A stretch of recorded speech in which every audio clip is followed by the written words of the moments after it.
Hello friends, the unique अकॅडमीच्या special MCQ सिरीजमध्ये आपले स्वागत आहे. आपण कंबाईन एक्झामसाठी ही स्पेशल MCQ सिरीज स्टार्ट केलेली आहे. यामध्ये सामान्य विज्ञान या घटकाची जी MCQज आहेत ते आपण बघत आहोत. आतापर्यंत आपण फिजिक्स, त्याचबरोबर बॉटनी, झूलॉजी आणि आरोग्यशास्त्र यांची MCQज बघितली. आज आपण बघणार आहोत रसायनशास्त्र यातील कार्बन, हायड्रोकार्बन्स आणि धातू, अधातू इत्यादी घटकांबद्दलचे MCQज. आपला पहिला प्रश्न आहे, खालीलपैकी कोणते कार्बनचे अपरूप रॉबर्ट कर्ल, हेरॉल्ड क्रॅटो आणि रिचर्ड स्मॅली यांनी 1985 मध्ये शोधले? ऑप्शन्स आहे ग्रॅफिन, फुलेरिन्स, ग्रॅफाइट आणि क्यू कार्बन. जर आपण बघितलं तर रॉबर्ट कर्ल, हेरॉल्ड क्रॅटो आणि रिचर्ड स्मॅली यांनी फुलेरिनचा शोध लावलेला आहे. ग्रॅफिन जे आहे हे आता रिसेंटली शोधलं गेलेलं असं कार्बनचं अपरूप आहे. मुळामध्ये अपरूपे म्हणजे काय असतं तर ॲलोट्रॉप म्हणजे अशी पदार्थ की जी एकाच मूलद्रव्याची बनलेली असतात पण त्यांची रचना आणि गुणधर्म वेगवेगळे असतात. फॉर एक्झाम्पल जर आपण घेतलं तर ग्रॅफाइट, डायमंड ही जी आहेत ही कार्बनचीच बनलेली आहेत. ही सर्व जी आहेत ही कार्बनचीच बनलेली आहे. त्यांच्यामध्ये टोटली 100% कार्बनच आहे. पण कार्बनची जी अरेंजमेंट आहे ती वेगवेगळी असल्याने अगदी आपण बघतो की ग्रॅफाइट हे ठिसूळ असतं तर डायमंड हे अत्यंत कठीण किंवा हार्डेस्ट सबस्टन्स आहे. तर ही सर्व अपरूपे आहेत कार्बनची. आणि यामधलं फुलेरिन नावाचं जे अपरूप आहे ज्याला बकमिन्स्टर फुलेरिन किंवा बकी बॉल म्हणून ओळखलं जातं, त्या फुलेरिनचा शोध हा रिचर्ड स्मॅली, क्रॅटो आणि कर्ल यांनी लावलेला आहे. हे जे बकमिन्स्टर फुलेरिन आहेत, फुलेरिन्सचे प्रकार असतात. यातला बकी बॉल सारखा स्ट्रक्चर असलेला, एखाद्या फुटबॉल सारखा स्ट्रक्चर असलेला जो फुलेरिन आहे तो कॉमनली आढळतो आणि त्याला आपण C60 म्हणजे ज्यामध्ये 60 कार्बन असतात असं आपण म्हणतो. तर फुलेरिन्स हे ते अपरूप आहे. त्यानंतरचा प्रश्न आहे, खालीलपैकी कोणता हायड्रोकार्बन असंपृक्त हायड्रोकार्बन आहे?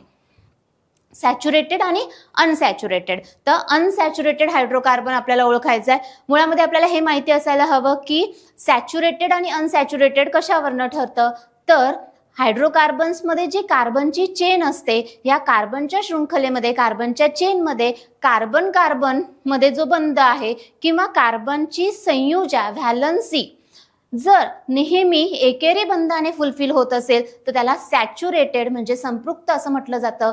तर जर कार्बनची संयुजा जर दुहेरी बंधाने किंवा तिहेरी बंधाने फुलफिल होत असेल तर त्यावेळी त्याला अनसॅच्युरेटेड असं म्हटलं जातं. मिथेन जर आपण बघितला तर कार्बनने प्रत्येक वेळी सिंगल बॉन्ड तयार केलेला आहे म्हणजे मिथेन हा सॅच्युरेटेड आहे. इथेन जर आपण बघितला तर यामध्ये सुद्धा 2 कार्बन आहेत आणि त्यांच्यामध्ये सिंगल बॉन्ड आहे. ANE एंडिंग आहे त्यामुळे सिंगल बॉन्ड आठवण ठेवता येतो आपल्याला. हा अल्केन आहे तर सिंगल बॉन्ड आहे. इथिन ENE एंडिंग आहे, C डबल बॉन्ड C असा आहे. आणि प्रोपेन ANE एंडिंग परत एकदा 3 कार्बन आहे पण सिंगल बॉन्डिंग आहे. मग इथे डबल बॉन्ड आहे म्हणजे इथिन हा काय आहे तर इथिन हा अनसॅच्युरेटेड हायड्रोकार्बन आहे. तर व्यवस्थितपणे लक्षात घ्या की कार्बन मध्ये सिंगल बॉन्ड असेल तर त्याला सॅच्युरेटेड असं म्हटलं जातं आणि कार्बन मध्ये डबल बॉन्ड किंवा ट्रिपल बॉन्ड असेल तर तेव्हा त्याला अनसॅच्युरेटेड म्हटलं जातं. अनसॅच्युरेटेड हायड्रोकार्बन्स मध्ये अल्किन आणि अल्काइन असे 2 येतात. त्यानंतरचा प्रश्न आहे, खालीलपैकी कोणते ॲरोमॅटिक संयुग नाही?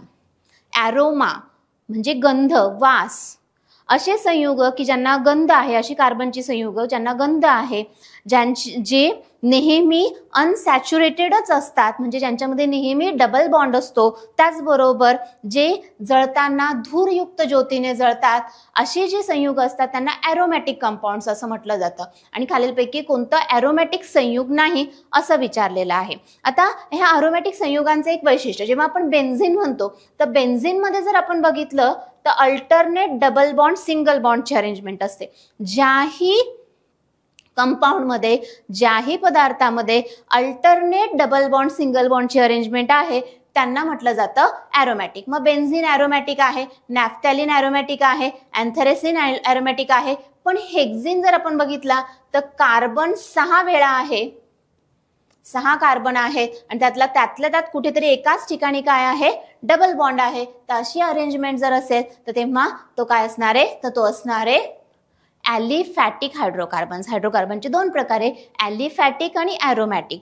ॲलिफॅटिक हायड्रोकार्बन्स हे स्ट्रेट चेन असू शकतात, ब्रांच चेन असू शकतात, इवन वलयांकित सुद्धा असू शकतात. असा रिंग फॉर्म पण आहे, पण ह्या रिंग मध्ये काही नाहीये, ह्या रिंग मध्ये अल्टरनेट डबल बॉन्ड सिंगल बॉन्डची रचना नाहीये. मग ॲरोमॅटिक आणि ॲलिफॅटिक कशावरनं ठरतं, तर अशी रिंग की जिथे अल्टरनेट डबल बॉन्ड सिंगल बॉन्डची अरेंजमेंट आहे, म्हणजे साधारण बेन्झिन सारखी रिंग असेल तर ते ॲरोमॅटिक असतं, किंवा अशी काहीतरी पायरन किंवा प्युरन रिंग जर असेल तर ते ॲरोमॅटिक असतं. या व्यतिरिक्त रिंग असेल तर त्याला फक्त अलिसायक्लिक म्हटलं जाईल, पण ते ॲरोमॅटिक नसतात. त्यानंतरचा प्रश्न आहे, खालीलपैकी कोणते संयुग आम्लधर्मी ॲसिडिक आहे. अल्केन, अल्किन, अल्काइन आणि वरील सर्वांची आम्लधर्मता समान आहे. तर सर्वात जास्त कोणते संयुग आम्लधर्मी आहे, मोर ॲसिडिक आहे, जास्त ॲसिडिकपणा कशामध्ये आहे हे जर ठरवायचं असेल तर आपण बघतो की अल्केन मध्ये कार्बन कार्बन मध्ये सिंगल बॉन्ड आहे, अल्किन मध्ये कार्बन कार्बन मध्ये डबल बॉन्ड आहे आणि अल्काइन मध्ये कार्बन कार्बन मध्ये ट्रिपल बॉन्ड आहे. आता जेव्हा कार्बन कार्बन मध्ये सिंगल बॉन्ड असेल तेव्हा ते sp3 हायब्रिडायझेशन असते, अल्किन मध्ये sp2 हायब्रिडायझेशन असतं आणि अल्काइन मध्ये sp हायब्रिडायझेशन असतं. आणि मग जर अल्काइन मध्ये sp हायब्रिडायझेशन आहे तर s कॅरेक्टरिस्टिक्स जास्त असल्यामुळे काय असणार आहे, तर अल्काइन हे मोर काय असणार आहे, ॲसिडिक असणार आहे आणि म्हणून अल्काइन हे लावरी ब्रॉन्स्टेड ॲसिड्स असल्यासारखे बिहेव करतात. तर मग आठवणीत ठेवा की अल्केनपेक्षा अल्किन जास्त ॲसिडिक, अल्किनपेक्षा अल्काइन अजून जास्त ॲसिडिक असतात.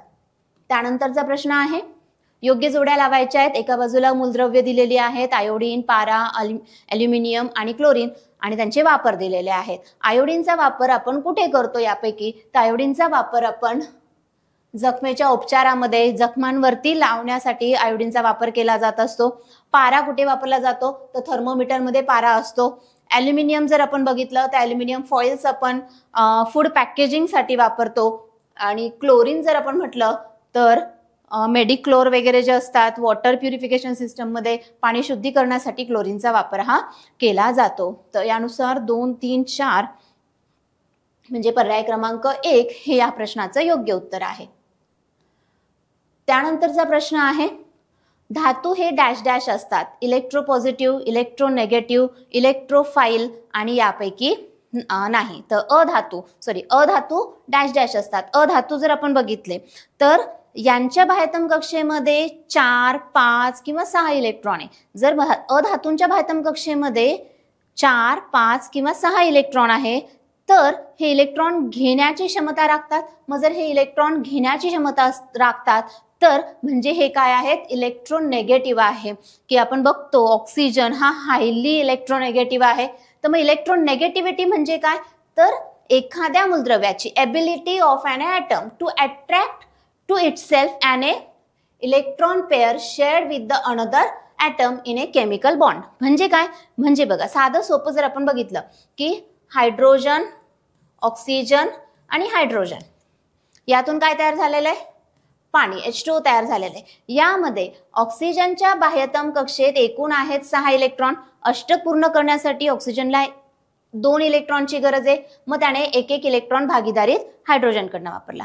आता ऑक्सिजनकडे इलेक्ट्रॉन पुल करण्याची क्षमता आहे. म्हणजे काय केलं, या हायड्रोजनचा इलेक्ट्रॉनही ऑक्सिजनने स्वतःकडे बऱ्यापैकी काय केला, ओढून घेतला. आणि त्यामुळे होतं काय, तर ऑक्सिजनवरती इलेक्ट्रॉनचं प्रमाण वाढतं आणि इथे स्लाइट नेगेटिव्ह चार्ज येतो आणि इथे स्लाइट पॉझिटिव्ह चार्ज येतो. त्यामुळे पाण्याचा रेणू एक पोलार असा तयार होतो. इथे एक अँगल पण तयार होतो इकडे लोन पेअर शिल्लक राहिल्यामुळे.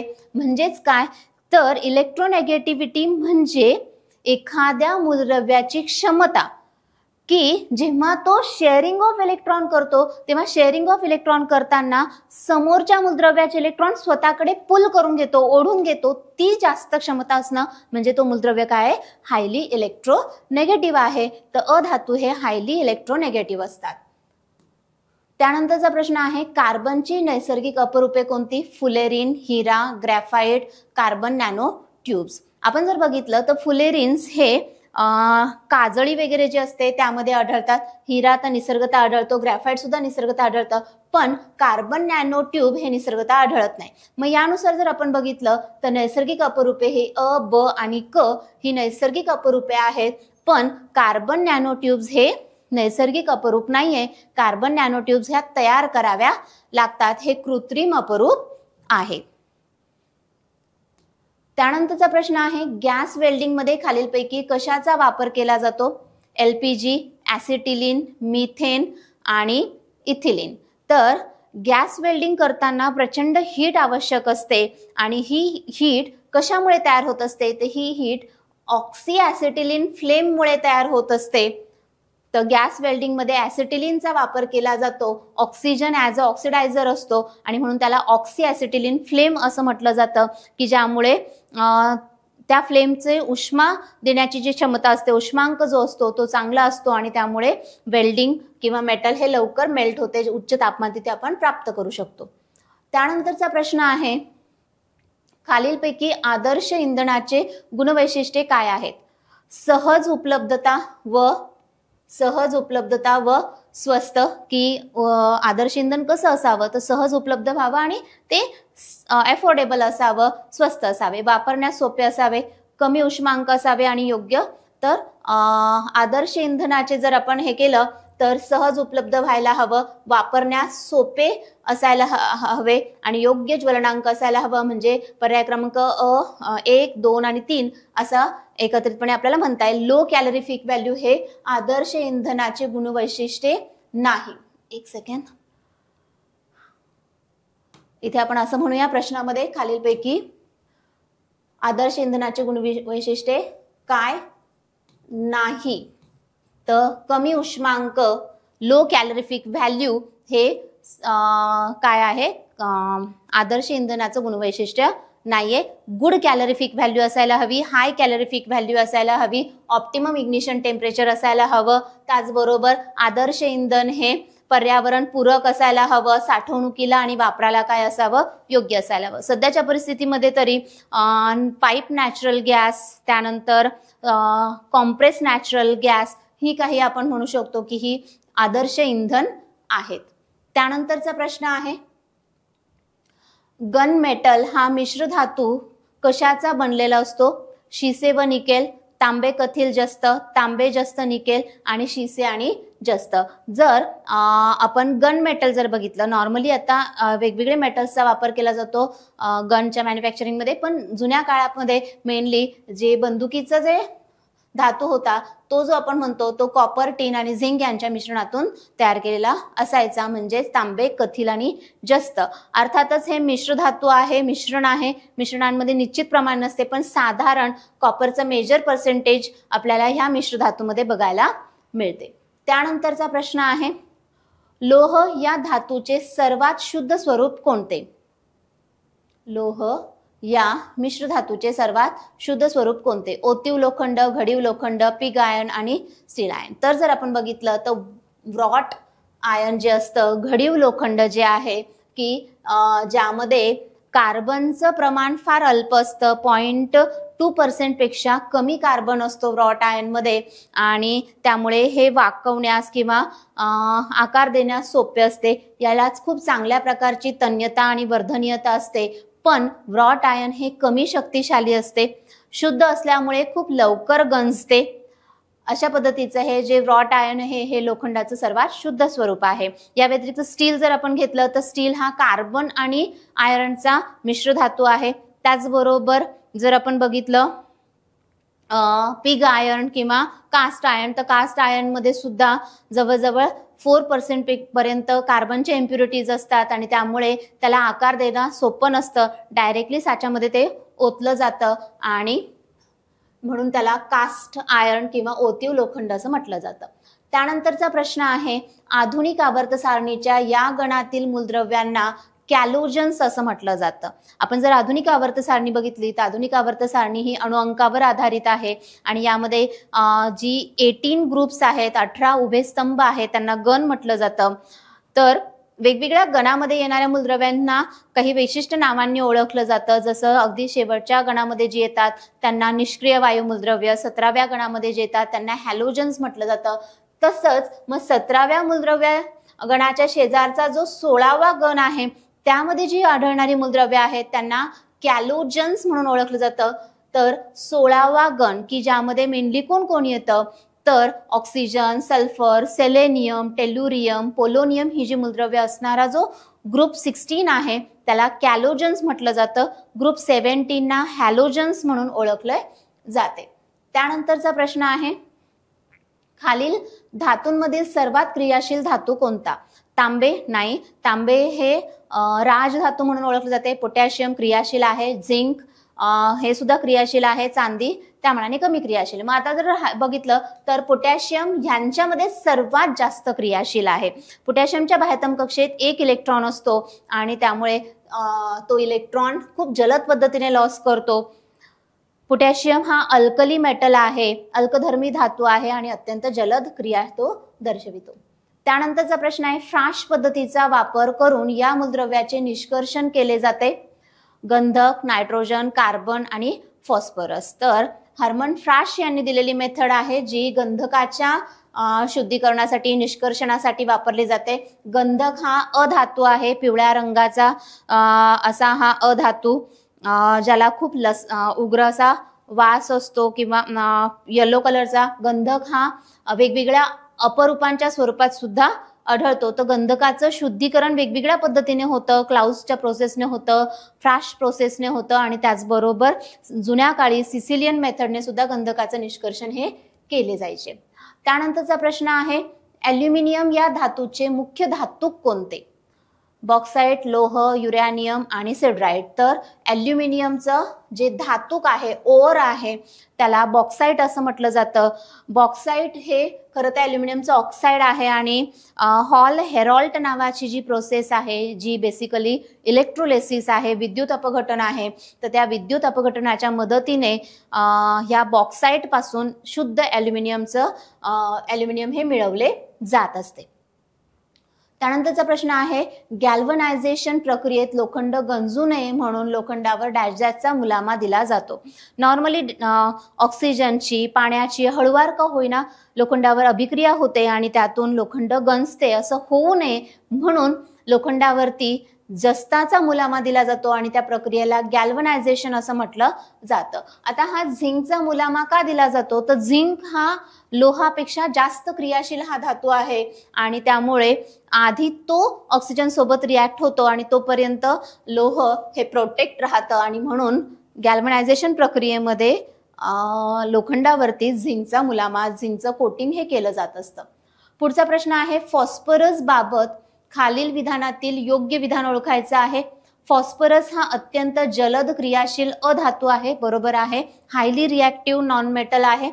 पिवळा फॉस्फरस हा ज्वालाग्राही असून पाण्यात साठविला जातो. हे सुद्धा बरोबर आहे. पिवळा फॉस्फरस हायली रिॲक्टिव्ह असल्यामुळे तो अगदी हवेतील ऑक्सिजनशी वगैरे लगेचच रिॲक्ट होतो. फॉस्फरस पेंटॉक्साइड तयार करतो आणि तसं होऊ नये म्हणून तो पाण्यात अद्रावणीय असल्या कारणाने पाण्यात साठविला जातो. तांबडा फॉस्फरसचा वापर आगपेटी उद्योगात केला जातो. तर ही सर्व विधाने योग्य आहेत. फॉस्फरस हा हायली रिॲक्टिव्ह आहे. त्याचबरोबर त्याचे 2 अपरूप आहे, पांढरा फॉस्फरस ज्याला कॉमनली पिवळा फॉस्फरस म्हणून सुद्धा ओळखलं जातं आणि त्याचबरोबर तांबडा फॉस्फरस. पिवळा फॉस्फरसच्या तुलनेने तांबडा फॉस्फरस हा कंपॅरेटिव्हली स्टेबल असतो. त्यानंतरचा प्रश्न, सोने या धातूच्या शुद्धीकरणात डॅश डॅश या द्रावणाचा वापर केला जातो. H2SO4, आम्लारी अल्कली, आम्लराज की NaOH. तर सोने शुद्धीकरणामध्ये आम्लराज, रॉयल वॉटर म्हणजेच ॲक्वारेजियाचा वापर केला जातो. काय असतं हे ॲक्वारेजिया? तर ॲक्वारेजिया म्हणजे कॉन्सन्ट्रेटेड नायट्रिक ॲसिड आणि कॉन्सन्ट्रेटेड हायड्रोक्लोरिक ॲसिड जेव्हा आपण घेतो एकाच 3 ह्या प्रमाणामध्ये, म्हणजे 1 ml नायट्रिक ॲसिड आणि 3 ml HCl जेव्हा आपण घेणार तेव्हा ते जे द्रावण आहे, ते जे मिश्रण आहे त्याला म्हटलं जातं ॲक्वारेजिया आणि ह्या ॲक्वारेजियाचा वापर सोने शुद्धीकरणासाठी केला जातो. त्यानंतरचा प्रश्न आहे, खालील विधानातील अयोग्य विधान ओळखायचं आहे. मॅग्नेशियम सल्फेटला इप्सॉम सॉल्ट म्हणून ओळखले जाते. हो, MgSO4 जे आहे त्याला इप्सॉम सॉल्ट म्हणून ओळखले जाते. ड्युरॅल्युमिन हा या ॲल्युमिनियमच्या संमिश्राचा वापर विमान बांधणीत केला जातो. हो, हे लाईट वेट आहे, त्याचबरोबर त्याची फ्लेक्झिबिलिटी चांगली आहे, वजन पेलवण्याची क्षमता चांगली आहे आणि म्हणून ड्युरॅल्युमिनचा वापर हा विमान बांधणीमध्ये केला जातो. तर वरील दोन्ही विधाने योग्य असल्या कारणाने यापैकी नाही, कोणतंही विधान अयोग्य नाही, हे पर्याय योग्य आहे. त्यानंतर गंधकाच्या बाबतीत खालील विधानातील योग्य विधान ओळखायचं आहे. गंधकाचे साठे ज्वालामुखीच्या तोंडाशी आढळतात. हो, बरोबर आहे. गंधकाच्या लाहीचा वापर औषध निर्मितीमध्ये केला जातो. हो, हे सुद्धा बरोबर आहे. बुरशीनाशकांमध्ये गंधकाचा वापर केला जातो. हो, नॉर्मली सल्फा ड्रग्स किंवा जी लोशन्स वगैरे असतात त्यामध्ये फंगीसाइड्समध्ये गंधकाचा वापर केला जातो. अँटी फंगल प्रॉपर्टी गंधकामध्ये असते आणि त्यामुळे वरील सर्व विधाने काय आहेत, योग्य आहेत. पर्याय क्रमांक 3 हे या प्रश्नाचं योग्य उत्तर आहे. आजच्या MCQ सिरीजमध्ये आपण कार्बन, हायड्रोकार्बन्स आणि धातू इत्यादींबद्दल MCQs बघितले. पुढच्या सिरीजमध्ये आपण डे टू डे लाईफ मधील जी रसायनशास्त्र आहे त्यासंबंधी आपण MCQs बघणार आहोत. थँक्यू.